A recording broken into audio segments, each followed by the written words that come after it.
সভা বললেন ওরা এটা ওনাদের নিজস্ব দলীয় সিদ্ধান্ত। আসলে আমরা তো সভ্য হই নাই, তাই আমাদের দরকার পড়তেছে ওই আপনার সংবিধান কাটা ছেঁড়া। আপনি যেটা বললেন বিদেশে সংবিধান, লিখিত সংবিধান নাই, আমরা তো মানুষই হই নাই। আমরা কিভাবে অন্য তুলে খাবো, মানে কোনো দিকে তো আমরা নাই। আমরা এরকম একটা জনগোষ্ঠী। আমাদের উচিত, আমি মনে করি আমাদের এখন সভ্য হওয়া উচিত।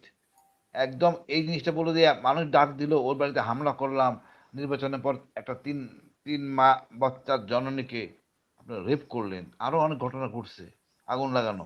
না, এটা রেপের নেতা ঘটনাটা একেবারে ভুল, মানে এটা একদম ভুল, মানে একটা সাজানো ঘটনা। ঠিক আছে, এটা যতটুকু আচ্ছা, আমাদের কাছে রিপোর্ট এসেছে আর কি, ঘটনা ভুল হোক, একটা মানে ওটা অন্যরকম নিয়মকে একটা ঘটনা আর কি। এরকম ঘটনাই হোক, ঘটনা যেহেতু যে মিথ্যা হয়ে থাকে তার দণ্ড ওরকম দিতে হবে। যারা করছে সেরকম দণ্ড দেন, সেরকম হয় না। একটা এই জিনিসটা নিয়ে খুবই মানে স্পষ্টকাতর বিষয়। বাড়িতে আগুন লাগাতে এটা তো মিথ্যা না আপা। বাড়িতে আগুন আগুন একটা চরম জঘন্যতম অপরাধ, এটা তো সত্য। এখন কথা হলো আপা, এই যে জুলাই বিপ্লবটাকে আপনি মানলেন না। জুলাই বিপ্লবটা কেমনে হয়েছে, কেন হয়েছে, একটু বুঝেন তো। হাসিনা কত বড় ফ্যাসিস্ট ছিল, কত ক্ষমতার অধিকারী ছিল, কি তার হাতে ছিল না, সাথে ভারত। এই বিএনপি কতটুকু আছে সেই সক্ষমতা। জামাত তো হয়তো সিট কম পাইছে, জনগণের ভোট তার কিন্তু অনেক। আপনি যদি ঝামেলা করেন শুরুতে, আমি তো মনে করি তারেক সাহেবের বুদ্ধিতে এটা হচ্ছে না, এটা ভারতের বুদ্ধিতে হচ্ছে সব জিনিস। বিএনপি একবার শেষ করে ফেলবে এগুলিতে, এবং আওয়ামী লীগ তখন দ্বিতীয় পার্টি হয়ে আসবে। এটা আমি মনে করি তাদের জরুরি সময় এই জিনিসটাকে অ্যাড্রেস করা উচিত। হাদের বিচার, এই আবু সাইদ, এদেরকে সম্মান না করলে তো বিএনপি দাঁড়াতে পারবে না। আপনি কি মনে করেন হাসিনা যে হারে গুলি ছুড়ছে, হাসিনা পুলিশ, বর্তমান বিএনপির কথায় এই পুলিশ গুলি ছুড়বে, বা সালাউদ্দিনের কথায়, ভাইয়ের কথায় এই পুলিশ গুলি ছুড়বে? অসম্ভব। তারা দেখছে কিভাবে বিচার হইতেছে, আপনারা দেখছেন মিডিয়াতে ওই সাব ইন্সপেক্টর কিভাবে কাঁদতেছে, আইজিপি কি বলছে। তো কেউ আইনের ঊর্ধ্বে না, সুতরাং আপনি সেরকম স্বৈরাচার হইতে পারবেন না। তো না পারলে আপনি টিকবেন কেমনে? আপনাকে সংস্কার করতে হবে, সংস্কারের সম্মান জানাইতে হবে, নাহলে বিপদে পড়বেন। আপনার বিপদের জন্য আওয়ামী লীগ আসবে। এবং দেখেন, আওয়ামী লীগ যেভাবেই আসুক, এখন আপনারা হাসিনা মৃত্যুদণ্ড হয়েছে, এক এক করে অনেক বিচার চলতেছে, এগুলো যদি বাধাগ্রস্ত হয় প্রত্যেকটা বিএনপির জন্য নেগেটিভ হয়ে দাঁড়াবে। না, বিএনপি এমন অফিস খুলে শক্তিশালী যাচ্ছে, একটা না, একটা করে অফিস খুলে যাচ্ছে, আমরা দেখতে পাচ্ছি যে আজকে নারায়ণগঞ্জে খুলে গেল। খুলে দিল নারায়ণগঞ্জে। আপা এটা তাদের নেগেটিভ, তাদের বিপক্ষে যাবে।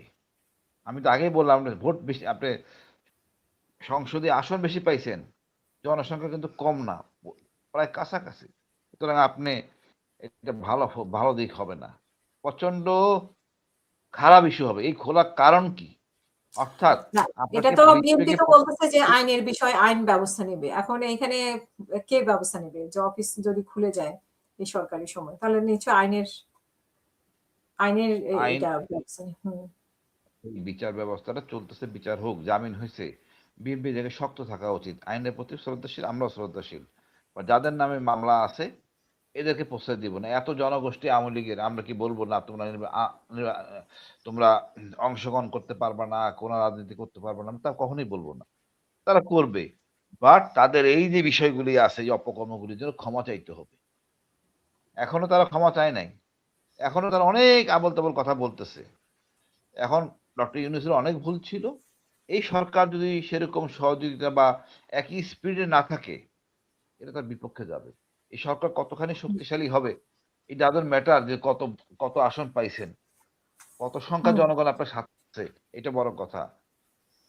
আমি সবশেষে বলবো আপা, আমরা বিএনপিকে সময় দিব, সুযোগ দিব, কথা বলার না, আগে নাহিদ চিন্তা ইসলাম করব। যে প্রশ্নটা তুলেছে সেটা কি আপনি একমত যে যেটা ডক্টর খলিলকে আনা মানে ইঞ্জিনিয়ারিং হয়েছে, ডক্টর খলিলে সহায়তা করেছে, এরকম যুক্তি কি আসলে যুক্ত? হ্যাঁ। তো অবশ্যই দাঁড়াবে, এই ইঞ্জিনিয়ারিংটা বলে দাবি আছে, এটা নিয়ে জামাত পরিষ্কার করতে বলতেছে, করতেছে না। একটা সময় নির্বাচনী ফল প্রকাশের সময় থেমে যায়। আমি তো পুরোটা সময় আমি ছিলাম, দেখতেছিলাম, মাঠেই ছিলাম। আমি রাত 2টার পর বাসায় আসি। বাতেন স্যার এখানে আমরা মেজর শাইন ছিল, আমরা অন্য জায়গায় ছিলাম, দেখতেছিলাম ইঞ্জিনিয়ারিং যে হয়েও থাকে ওই দিন তো কিছু তো হয়েছে। যেন দ্বৈত নাগরিক, আপনি ঋণ খেলাপি নিছেন, প্রথমেই তো ভুল করছেন। তারপরে এগুলো নিয়ে হয়তো রিড করে কেউ বা এরা ইলেকশন না সেটার কমিশনও কিছু সাথে ডক্টর খলিলের কোনো সম্পর্ক আছে কিনা? অবশ্যই অবশ্যই খলিল কার লোক? খলিল আমেরিকার লোক। মেবি বাংলাদেশের নাগরিক সে আমি জানি, বাট আমেরিকার লোক। আমেরিকার ডিজায়ার এসে কাজ করছেন, আমেরিকার ডিজায়ারকে তারা নেওয়া হয়েছে। খলিলের ভীষণ কি ছিল? খলিলের ভীষণ ছিল আরাকান স্টেট নিয়ে, রোহিঙ্গা নিয়ে, সেই ভীষণটা হয়তো এক্সিকিউট করার জন্য রাখছে। এটা আমি জানি না, রাষ্ট্রীয় ব্যাপার, বাট অবশ্যই সন্দেহ কারণ আছে, অবশ্যই সন্দেহের কারণ আছে। যেমন অ্যাটর্নি জেনারেল ভাই, উনি খুব জ্ঞানী মানুষ, ওনাকে আইন উপদেষ্টাতে আনা হচ্ছে, বিতর্ক আমরা করতেছি না তাকে নিয়ে। খলিল সাহেবকে নিয়ে করতেছে কারণ উনি একটা দেশের প্রতি দুর্বল এবং সফল। আমি খলিল সাহেবের কথা বলবো, উনি সফল। দেখেন রেভিনিউ টেভিনিউ যাই দেখতেছেন আমেরিকার, ওনার জন্য সম্ভব হয়েছে ম্যানেজ করা। এটা কিন্তু অন্য কেউ পারতো না, উনি পারতেন। বাট উনি হয়তো ভালো দিকের জন্য ওনাকে আনা হয়েছে। উনি এই ব্যাপারে এক্সপার্ট, এটাও সত্য। উনি এই ব্যাপারে এক্সপার্ট, এই জন্যই আনা হয়েছে। বাট আমরা সমালোচনা করতেই পারি যে ইঞ্জিনিয়ারিং ডক্টর খলিলের জন্য হইতে হবে কেন? বহু লোক আছে তো ইঞ্জিনিয়ারিং করার জন্য। বাট ইঞ্জিনিয়ারিংটা কোন পর্যায়ে হইতে হুম। কতটুকু হয়েছে এখন পরিষ্কার না। তারপরে বলবো আপা, যা হওয়ার হয়েছে, 6টা মাস দেখি, একটা বছর দেখি তারা কি করে, কি ভুল ত্রুটি করে, সংশোধন এদের সংশোধন না করে। বাট জি। মূল সমস্যা হলো জুলাই বিপ্লবের স্পিরিটটা। এটা না করলে আমার মনে হয় খুব খারাপ অবস্থায় পড়বে বিএনপি। বিএনপিকে বাঁচাতে কেউ আসবে না, বরং আওয়ামী লীগ উঠে আসবে। বিএনপিকে বাঁচাতে কেউ আসবে না। বিএনপি উচিত শক্তভাবে দাঁড়ানো এবং নীতির পক্ষে, ন্যায়ের পথে থাকা, তাহলে দাঁড়াইতে পারবে। এখন যে কথা বললো সরোয়ার যে একজন হত্যাকারী মন্ত্রী বানানো হয়েছে, এটা তো আসলে যায় না বিএনপির সাথে। কেন করছেন আমি জানি না। উনি দীর্ঘদিন ছিলেন না, হ্যাঁ, সেই এখন হত্যা নিয়েও আসলে বিতর্ক আছে। তখন তো আমরা এটা নিয়ে অনেক আলোচনা সমালোচনা শুনেছিলাম। যে রবিউল আলম মনে আবার হয় নামে। আইনের মাধ্যমে নিষ্পত্তি হওয়ার দরকার নেই, যেটা জিনিস আসে নিষ্পত্তি হবে ইনশাল্লাহ। বাট আমি মনে করি যে যাই কিছু হোক, যেন বিচার বিভাগকে যেন হস্তক্ষেপ করা না হয়, ওটা স্বাধীনই থাকুক। জি। এই যে আমরা ল কোডগুলোকে যেভাবে ব্যবহার করা হয়েছে, এটা যেন আর না হয়। তাহলে আর পার্থক্য রইল না আওয়ামী লীগের সাথে। আর ফ্যাসিস্ট হওয়ার জন্য যে কাজগুলি করা উচিত ছিল সেটা করে নাই। যেমন সংস্কার করা দরকার ছিল গোয়েন্দাদের, করে নাই ডক্টর ইউনূস। একইভাবে এই সরকারকে বলবো আপনারা এগুলি করেন, অন্য কিছু না করেন এগুলি করেন। আপনারা আবার ডিজেফেকে ব্যবহার করেন না, সেনাবাহিনীকে কলঙ্কিত করেন না। অনেক করছেন আপনারা, সব দলই করছে। সেনাবাহিনীকে কলঙ্কিত করেন না, ডিজেফেকে কলঙ্কিত করেন না। নিজেদের দল, নিজেদের গোয়েন্দা টিম দরকার বানায় নেন। বাট আমাদেরকে আর লজ্জিত করেন না। আপনাদের কথা শুই না সেনাবাহিনী ধ্বংস হয়েছে। আপনাদের মানতে বলতে যাচ্ছে রাজনীতিবিদরা, আমাদের রাজনীতিবিদরা দুশ্চরিত্রের, ক্ষমতালোভী এবং আমাদেরকে ব্যবহার করছে। আমরা আর ব্যবহার হতে চাই না, আমরা ব্যারাকে ফিরতে চাই। আমরা আমাদের যে মূল মিশন সেখানে আমরা থাকবো। সুতরাং সংস্কার বিএনপি তার নিজের স্বার্থে করতে হবে, না করলে সামনে দেখবেন কি হয়।